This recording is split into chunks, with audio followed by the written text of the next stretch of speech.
নমস্কাৰ সকলোকে। আৰু এফালে চাওক এইখন চিৰিটো হৈ গ'ল আৰু এটা ছাইড একদম ওপৰলৈ উঠাডোখৰ আছিলে, ইয়াত ঠিক কৰি আছে, বনাই আছে মিস্ত্ৰীয়ে। আৰু বহুত দিনৰ আশা এটা আছিলে যে এদিন মই এনেকৈ মানে ঘৰ এটা বনাম বুলি আশা কৰি কৰি কৰি কৰি অৱশেষত ইমানখিনি হৈ গ'ল। আৰু বেছি নাই, মানে এই চিৰিখনহে হ'ব আৰু তাৰ বাদ বাকীখিনি কৰিব পৰাও নাই, নেজানিছোঁ বাৰু, ভগৱানে জানে। গতিকে আপোনালোকৰ সকলোৱে যেন আশীৰ্বাদ কৰিব, মোৰ মনৰ আশাটো পূৰ হওক।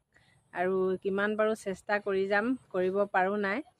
এতিয়ালৈকেতো ইমানখিনি হৈছে, খুঁটাবিলাক হৈ গ'ল আৰু চিৰিখিনি হৈ গ'ল, অকল এইডোখৰ বাকী আছে।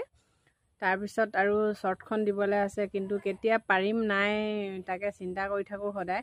ভগৱানে জানে পাৰিম নে নোৱাৰিম আৰু। কিন্তু ইমানখিনিকে যে মনৰ আশা পূৰ কৰিব পাৰিলোঁ, অতদিন হেঁপাহত আছিলোঁ বা আশা কৰি আছিলোঁ। ভগৱানকো সেইটো কাৰণে ধন্যবাদ দিছোঁ। কষ্ট কৰা ফল যে মিঠা, এয়ে প্ৰমাণ।